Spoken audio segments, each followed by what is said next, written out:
Hello dear students, I hope you all are very well. So in this video students, I am going to explain the chapter The Ganga and its author is Pandit Jawaharlal Nehru.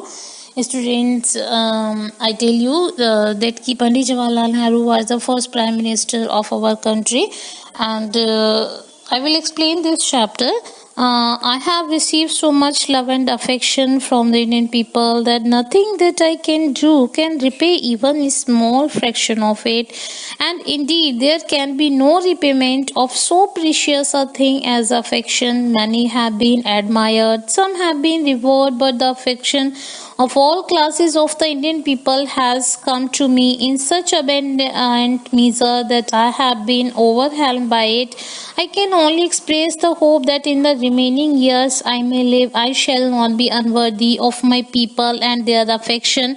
To my innumerable comrades and colleagues, I owe an even deeper depth of gratitude. We have been joint partners in great undertaking and have shared the triumph and sorrow which inevitably accompany them. And he says, when I die, I should like my body to be cremated. If I die in a foreign country, my body should be cremated there and my ashes sent to Allahabad. A small handful of these ashes should be thrown in the Ganga and the major portion of them disposed of in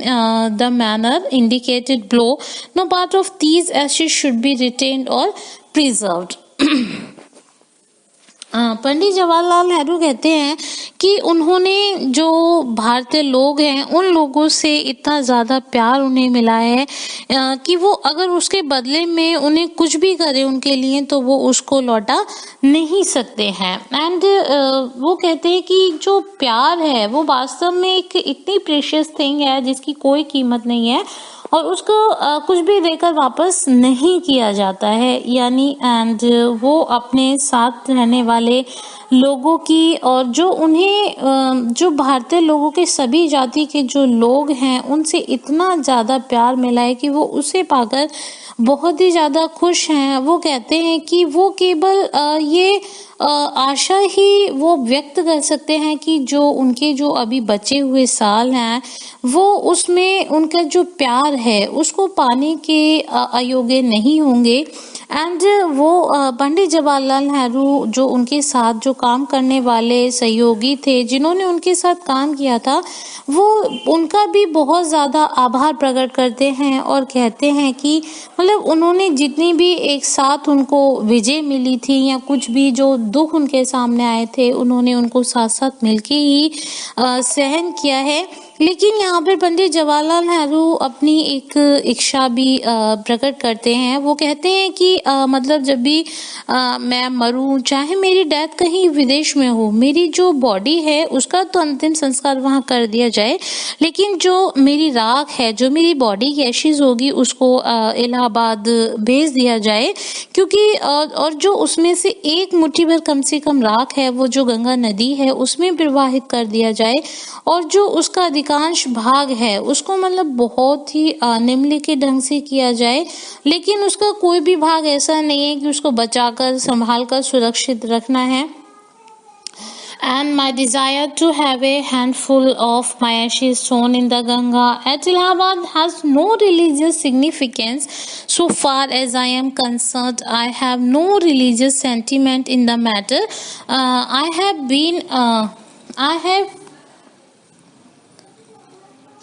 been attached to the Ganga and the Jamna rivers in Allahabad ever since my childhood, and as I have grown older, this attachment has also grown. I have watched their varying mood as the seasons changed and have often thought of the history and myth and tradition and song and story that have become attached to them through the long years and become part of their flowing waters। यानी पंडित जवाहरलाल कहते हैं कि जहाँ तक मतलब मेरी अपनी बात है तो जो इलाहाबाद है मेरी जो एक मुट्ठी भर राख उसमें प्रवाहित मतलब अगर मैं ये कहता हूँ कि एक मुट्ठी राख गंगा नदी में बहा दी जाए, प्रवाहित की जाए, तो इससे मेरा कोई धार्मिक धार्मिक जो महत्व जुड़ा नहीं है कि मतलब धार्मिक बेस पे मैं इस बात को कह रहा हूँ, लेकिन जो मेरा जो बचपन है वो गंगा और यमुना नदी से मैं बचपन से जुड़ा हुआ, और जैसे जैसे मैं बड़ा होता गया तो ये जो मेरा अटैचमेंट था ये भी उन नदियों के साथ साथ और भी ज़्यादा जुड़ता गया है। और वो कहते हैं कि जैसे जैसे सीजन्स चेंजेस भी होते हैं तो मैंने जो रिवर्स है मौसम की तरह इस नदी के भी काफ़ी तरह के रूपों को देखा है। जैसे मौसम परिवर्तन होते हैं तो इसमें भी काफ़ी चेंजेस आते हैं, और इसकी जो कुछ ऐतिहासिक, कुछ पौराणिक कथाएं हैं, कुछ इसके गीत हैं और इसकी कुछ स्टोरीज भी हैं जो काफ़ी लंबे समय से इस नदी से जुड़ी हुई हैं, और मतलब इसका जो बहता हुआ जल है वो इससे जुड़ चुकी हैं। The Ganga especially is the river of India, beloved of her people, round which are intertwined her racial memories, her hopes and fears, her songs of triumph, her victories and her defeats. She has been a symbol of India's age-long culture and civilization, ever changing, ever flowing, and yet ever the same Ganga. She reminds me of the snow-covered peaks and the deep valleys of the Himalayas, which I have loved so much, and of the rich and vast plains below where my life and work have been cast. वो कहते हैं कि जो गंगा नदी है वो specially Bharat की ही नदी है। यहाँ के जो लोग हैं ये उनकी बहुत ही प्रिय नदी है, और इससे मतलब इसके चारों ओर भारत की जो जातिगत स्मृतियाँ हैं, उसकी आशाएं हैं, आशंकाएं हैं, उसकी जो विक्ट्री के गीत हैं, उसकी जो विजय और उसकी जो कभी हार हुई है वो दोनों आपस में मिली हुई हैं। और ये जो गंगा नदी है ये भारत की बहुत ही पुरानी और संस्कृति और सभ्यता का एक प्रतीक रही है। हमेशा ये परिवर्तनशील होती है, हमेशा बहती रहती है, लेकिन उसके बाद भी सिर्फ ये गंगा ही है। और ये जो गंगा नदी है, पंडित जवाहरलाल नेहरू कहते हैं कि उनको जो हिमालय है और जो उसकी जो बर्फ से ढकी हुई जो चोटियां हैं और उसके आसपास जो गहरी घाटियां हैं, इनकी भी उन्हें याद दिलाती है, जिन्हें पंडित जवाहरलाल नेहरू बहुत प्यार करते थे। और वहाँ के आसपास जो उपजाऊ भूमि है और जो बहुत फैले हुए मैदान हैं जहाँ पे पंडित जवाहरलाल नेहरू के काम वगैरह करते थे, तो उन सब के बारे में वो बताते हैं। And smiling and dancing in the morning sunlight, and dark and gloomy and full of mystery as the evening shadows fall. A narrow, slow and graceful stream in winter, and a vast roaring thing during the monsoon, broad-bosomed almost as the sea, and with something of the sea's power it to destroy. The Ganga has been to me a symbol and memory of the past of India, running into the present and flowing on to the great ocean of the future. Means कि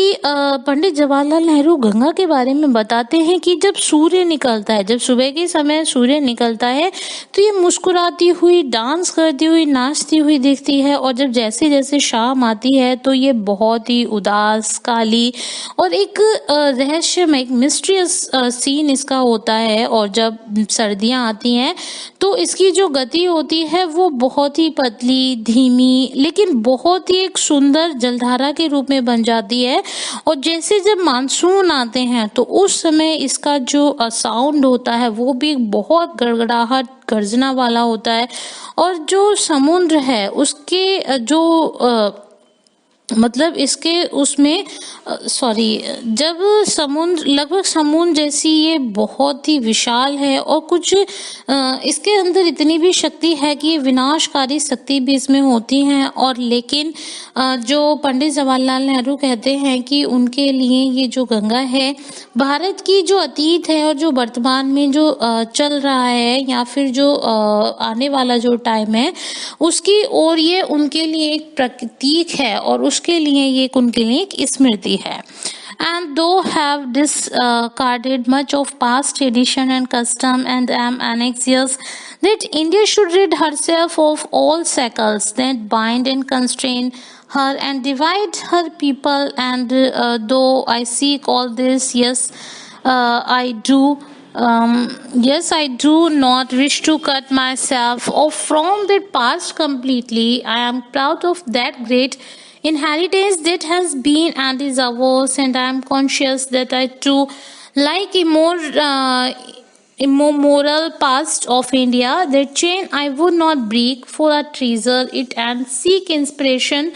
from it, and as witness of this desire of mine, and as my last homage to India's cultural inheritance, I am working this request that a handful of my ashes be thrown into the Ganga at Allahabad to be carried to the great ocean that washes India's shores. The major portion of my ashes should, however, be disposed of otherwise. I want these to be carried high up into the air in an aeroplane and scattered from that height over the fields where the peasants of India toil, so that they might mingle with the dust and soil of India and became an indistinguishable part of India. I have written this will and testament in New Delhi on the 21st day of June in the year 1954. Means कि students वो कहते हैं कि जो उनकी जो बहुत ही पुरानी जो कुछ रीतियां हैं, कुछ परंपराएं हैं, उनको उन्होंने छोड़ दिया है और वो चाहते हैं कि जो भारत है, जो भारत के लोग हैं, वो भी उन पुरानी जो चीज़ें हैं उनसे अपने आप को आज़ाद करें और उसे बांधें जो मतलब उनको जो बनाए, उनको जो ऐसी थिंकिंग जो उनको बंधन में रखे हुए हैं और भारत के लोगों में आपस में ही फूट डालती हैं और बड़ी ही सी संख्या में लोगों को मतलब दबा के रखती हैं, चाहे वो उनका जो खुद का शारीरिक विकास है, जो आत्मा का विकास है, उसे करने से उन्हें रोकती हैं। वो कहते हैं कि ये सब उनकी इच्छाएं हैं, फिर भी वो उस अतीत से अपने आप को पूर्ण रूप से अलग नहीं करना चाहते हैं, क्योंकि उन्हें अपनी जो ये महान विरासत है उस पर बहुत ज़्यादा गर्व है और जो उनकी विरासत जो रही है, जो आज भी है, और वो ये जानते हैं कि वो भी उन सभी लोगों की भांति उस एक जो अटूट विश्वास है, उसकी एक श्रृंखला की कड़ी है, जो भारत का जो इतिहास था, उसी की जो उषा का समय था, उससे इसकी शुरुआत हुई थी। वो कहते हैं कि मैं इस कड़ी को खुद कभी नहीं तोड़ूंगा, क्योंकि वो उसको बहुत ही वैल्यूएबल मानते हैं, उससे मिलने वाली प्रेरणाओं को ग्रहण करते हैं, और वो इसके साथ साथ ये भी कहते हैं कि वो इसके साथ साथ अपनी जो भारतीय सांस्कृतिक विरासत है, वो उसके एक अंतिम श्रद्धांजलि के रूप में ये भी निवेदन करते हैं कि जो मेरी मुट्ठी भर राख है, मेरी बॉडी को, उसको गंगा में जो इलाहाबाद में जो गंगा नदी है, उसे उसमें बहा दिया जाए, और जो वहाँ पर जिससे कि वो बहकर उस विशाल सागर में पहुँच जाए जो भारत के जो तट है वो उनको धोता है। और वो कहते हैं कि लेकिन जो उनका राख है वो दूसरे प्रकार से भी बहाया जाए। वो चाहते हैं कि इसे मतलब एक एरोप्लेन जो वायुयान है उससे ऊपर से उसको उन खेतों में, उन मैदानों में बिखेर दिया जाए जहाँ पर जो भारत के जो गरीब किसान हैं, जो मजदूर हैं, वो बहुत ही मेहनत करते हैं, बहुत कठिन परिश्रम करते हैं, जिससे कि जो वो है खुद भी जो भारत की धूल है और उस मिट्टी में मिल जाएं और उसका एक अभिन्न अंग बन जाएं।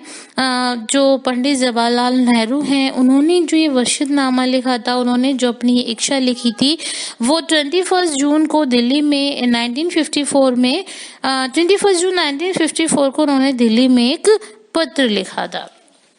And dear students, I hope this chapter will be clear to you. And dear students, if you like this video, please don't forget to subscribe.